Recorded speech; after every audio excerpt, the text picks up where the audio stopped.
কথা বলেন না কেন? একটা কাঁচের গ্লাসের জন্য যেই ধমকটা বাবারে দেয়, আল্লাহ তো বলছেন ফালা তাকুল লাহুমা উফ, উফ শব্দ পর্যন্ত বলবা না, ওয়ালা তানহারহুমা, ধমক দিয়ে কথা বলবা না। তুমি তোমার বাবার ঘড়িটা আদলা ইট দিয়ে ভেঙেছো, তোমার বাবা তোমাকে কিচ্ছু বলে নাই। হাফেজ সবাই হতে পারে না।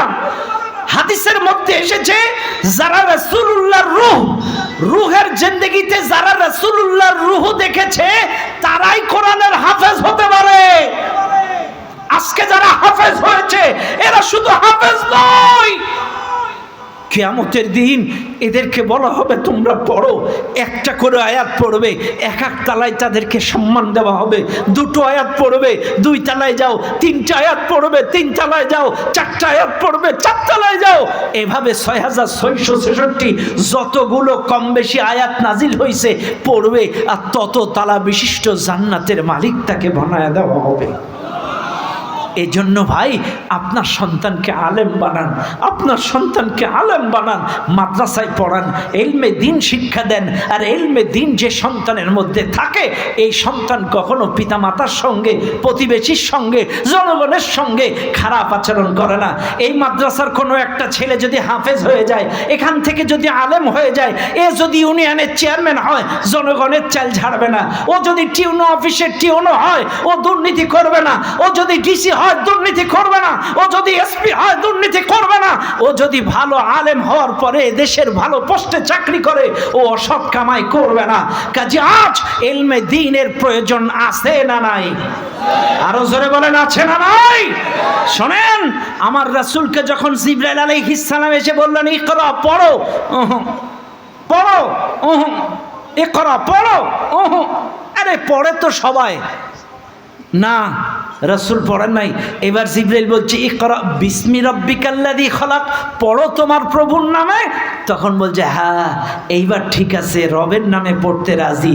কাজে মনে রাখবেন এই মাদ্রাসায় যারা পড়ে এরা রবের নামে পড়ে, এই জন্য এরা দুর্নীতি করে না, এরা লুচ্চা বাটপার চিটার বাটপার হয় না।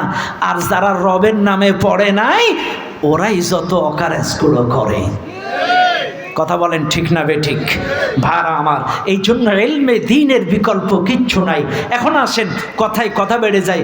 আমি বলছিলাম ওয়াবিল ওয়ালিদাইনি ইহসানা, মনে আছে আপনাদের? মনে আছে আপনাদের? আল্লাহ পাক বলেন এক নাম্বার আদেশ আমার গোলামি করো আর কারোর নয়। দুই নাম্বার আদেশ পিতামাতার সঙ্গে সদাচরণ করো। এবার আপনারা বলবেন হুজুর পিতামাতা কারা? আপনি একটু বোঝায় বলেন। আপনাদেরকে একটু বোঝায়া যায়, পিতামাতা হলো তারা এই পৃথিবীতে আপনার জ্বালাতন সবচাইতে সহ্য করেছে যারা। পিতামাতা তারা আপনাকে সবচাইতে মহব্বত করে যারা। একটু মিলাইয়া নেন, এই পৃথিবীর মধ্যে মায়ের মতো ভালোবাসা, ফুফুর ভালোবাসা মায়ের মতো হয় না, চাচির ভালোবাসা মায়ের মতো হয় না, দাদির ভালোবাসা মায়ের মতো হয় না, প্রতিবেশীর ভালোবাসা মায়ের মতো হয় না। মা মা মা মায়ের মতো, মায়ের মতো। 9 মাস 10 দিন তোমার মা গর্ভে নিল, 24টা মাস তোমার মা বুকের তাজা দুধ খাওয়ালো। একটা ইট যদি কারোর পেটে বেঁধে দেওয়া হয় 24টা ঘন্টা ইটটা বেঁধে তুমি খাওয়া দাওয়া ওটা চলাফেরা করবা, অফিস আদালত কোর্ট কাছারি করবা। কোনো একটা পুরুষ এই মাহফিলে আসেন, একটা ইট পেটের সঙ্গে বেঁধে 24 ঘন্টা অফিস আদালত কোর্ট কাছারি করবেন? পারবেন আপনারা? পারবেন? 24 ঘন্টা একটা ইট আপনারা রাখতে পারেন না, কিন্তু আপনার মা 9 মাস 10 দিন আপনাকে এই গর্ভে নিয়ে চলাফেরা, খাওয়া দাওয়া, উঠা বসা, রান্না বাড়া সব কিছু আপনার মা চালাইছে। শুধু তা না, শুনে নেন মা কি জিনিস। আরে আজকে আপনার মা 1 মাস পড়ে আছে, 2 মাস পড়ে আছে, মায়ের বিছানা ধোয়ার মানুষ হয় না, মায়ের কাপড় ধোয়ার মানুষ হয় না। কিন্তু আজকে এই মাহফিলে যারা আছেন, আপনি যেদিন থেকে জন্মগ্রহণ করেছেন, যেদিন থেকে জন্মগ্রহণ করেছেন, জন্মের পর থেকে 5টা বছর আপনার প্রস্রাব পায়খানার কাঁটাগুলো পরিষ্কার করলো আপনার মা। এবার আপনি একটু গুণ দেন, 365 গুণ 5, 1825 দিন। শুনে নেন, আমি তো সর্বনিম্ন 5 বছর ধরলাম। জন্মের থেকে 5 বছর আপনার প্রস্রাব পায়খানা 2 হাত দিয়ে কসলায় কসলায় আপনার মা পরিষ্কার করেছে। 1825 দিন তোমার মা পরিষ্কার করলো, আর আজকে তোমার মা একটা মাস বিছানায় পড়ে আছে। তুমি কি পারো না তোমার মায়ের কাপড়টা পরিষ্কার করে দিতে? 1825 দিন আমি সর্বনিম্ন বললাম। এমনও ছেলে ফিলে আছে 18 বছর 20 বছর হয়েছে, এখনো তার মা কাপড় চোপড় ধুয়ে দেয়, এখনো পর্যন্ত কাপড় চোপড় কাছে মা। অথচ আজকে তোমার মা বিছানায় পড়ে আছে, তুমি কি পারো না মায়ের কাপড়টা ধুয়ে দিতে? তোমার মায়ের হাঁটু ব্যথা, মাজা ব্যথা, হাড় ক্ষয়, ক্যালসিয়ামের ঘাটতি কেন জানো?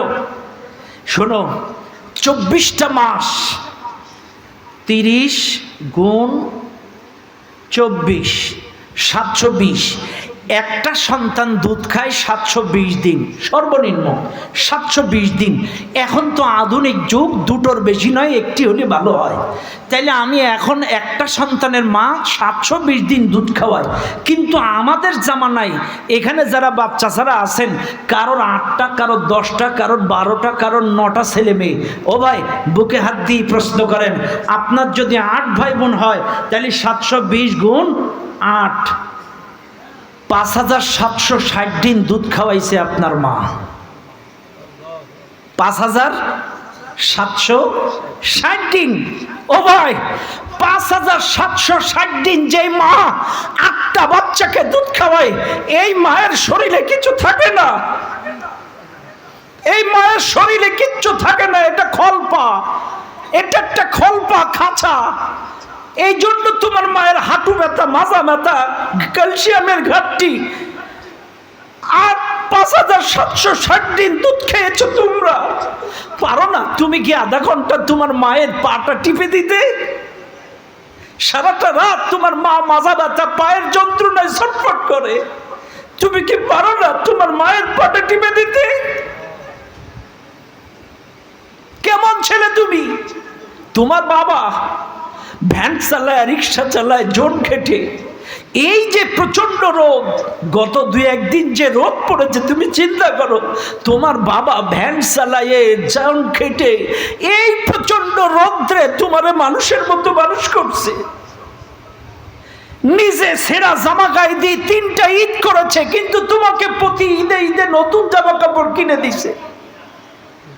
কত কষ্ট করে তোমাকে ভালো কলেজ ইউনিভার্সিটিতে পড়াইছে।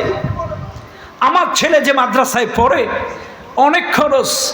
একদিন যে দেখি একটা ভ্যানওয়ালা এই মাদ্রাসায় তার বাচ্চাকে পড়ায়। আমি চিন্তা করলাম, আরে ভ্যান চালায়, আমাদের তো তাও 2 পয়সা ইনকাম আছে, একটু ব্যবসা বাণিজ্য আছে, আর এই যে ওয়াজ মাহফিল করি। কিন্তু একটা ভ্যানওয়ালা তার বাচ্চাকে এই মাদ্রাসায় পড়াচ্ছে, 15,000 টাকা মাসে খরচ। আমি আশ্চর্য হয়ে গেলাম যে কি করে সংসার চালায় আর কি দিয়ে বাচ্চা কাচ্চা পড়ায়। চাইলে ভ্যান চালায়, মানুষের জন খেটে ভ্যান চালায়, ওভারটাইম চা বিক্রি করে তার বাচ্চাটাকে 15,000 টাকা খরচ করে ভালো মাদ্রাসায় পড়াচ্ছে। কেন? তোমাকে মানুষ করার জন্য। আজকে তুমি কি পারো না সেই বাবাকে সপ্তাহে 200 টাকা হাত খরচ দিতে?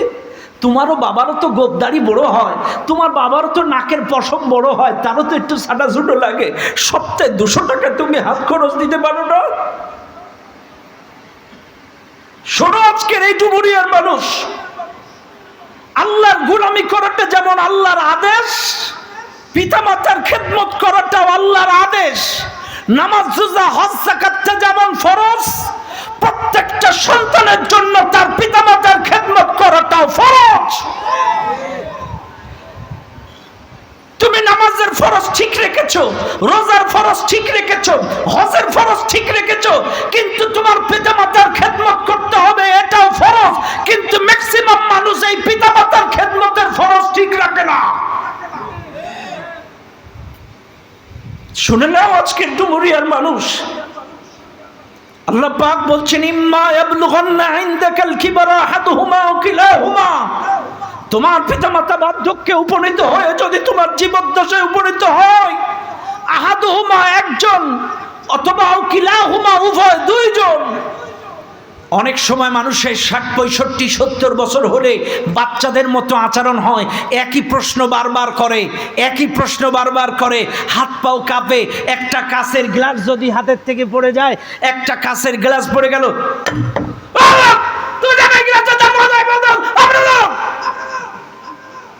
তোমার বাবার 40,000 টাকা দামের মোবাইলটা তুমি জগের মধ্যে ডুবাইছিলে, কিচ্ছু বলে নাই। তুমি তোমার বাবার মোটরসাইকেলটা অ্যাক্সিডেন্ট করে দুমড়ে মুচকে নিয়ে এসেছিলে, তোমার বাবা কিচ্ছু বলে নাই। আর আজকে একটা কাঁচের গ্লাস ভাঙছে বলে এত বড় ধমক দিলা, এত বড় ধমক দিলা। অনেক সময় দেখা যায় চাচি আগে মারা যায়, চাচা বাইসে থাকে।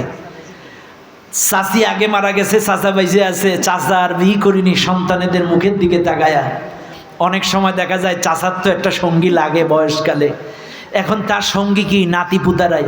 এখন অনেক নাতিপুতা আছে, যখন ওই দাদা ধরতে যায়, বু বু ভাই ভাই বু আসো, তখন অনেক নাতিপুতা আসে, দাদার কাছে যাইতে চায় না, কান্নাকাটি করে। অনেক বৌমা আছে, আপনি বলছেন না আপনার কাছে যেতে চায় না, আপনি কতক্ষণ না কেন আছে না নাই? আরে আপনার তো মা নাই, আপনার বাবা একা, তাইলে আপনার বাচ্চাটা, আপনার ছেলেটা, আপনার মেয়েটাই তো সম্বল আপনার বাবার, তাকেও তো একটু সময় দেওয়া লাগে। এজন্য বিরক্তি প্রকাশ করে উপশব্দ পর্যন্ত বলবেন না, ধমক দিয়ে কথা বলবেন না। ওয়ালা তানহারহুমা, ধমক দিবেন না। অকুল্লাহুমা কাওলান কারীমা, সম্মান সূচক কথা বলবেন। বারবার আল্লাহ বলছেন ওয়াকাদা রাব্বুকা আল্লা তা'বুদু ইল্লা ইয়্যা ওয়া বিল ওয়ালিদাইনি ইহসানা। আকবার ওয়া'বুদুল্লাহ ওয়া লা তুশরিকু বিহি শাইআন ওয়া বিল ওয়ালিদাইনি ইহসানা আনিশকুর লি ওয়া লিওয়ালিদাইক ওয়া ওয়াসাইনাল ইনসানা বিওয়ালিদাইহি ইহসানা। বারবার আল্লাহ বলছেন পিতামাতার সঙ্গে সৎ আচরণ করো। ও ভাই, পিতামাতার সম্মান আল্লাহ কত বেশি দিয়েছে একটু দেখেন না। একবার বুখারী, সহিহ বুখারী আসছে, সহিহ মুসলিমে আসছে, বুখারীতে আসছে। বনি ইসরাইলের একটা লোক ছিল, এর নাম ছিল জুরাইজ। এটা বিরাট একজন ধার্মিক আল্লাহ ভীরু মানুষ ছিল, নির্জনে তার বাড়ি ছিল। এত আল্লাহ ভীরু ছিল, দিন দুনিয়ার খেয়াল তার ছিল না। এলাকায় তার একটা সম্মান ছিল, যশ ছিল, এলাকার মানুষ তাকে খুব মহাব্বত করত। এখন আল্লাহর বান্দা একবার আপন মা, তার জুরাইজ নামাজে দাঁড়াইছে, ওর মা পেছন থেকে বারান্দার থেকে বাইরের থেকে ডেকেছে, কিন্তু জুরাইজ একটা হেজিটেশনের মধ্যে পড়ে গেছে যে ডাকের উত্তর দেব, নামাজ পড়বো না উত্তর দেব, নামাজ পড়বো না উত্তর দেব। এখন এই নামাজের ছেড়ে দেব না উত্তর দেব, এটারে দুটানার মধ্যে পড়েছে, মায়ের ডাকের উত্তর দিতে পারে নাই।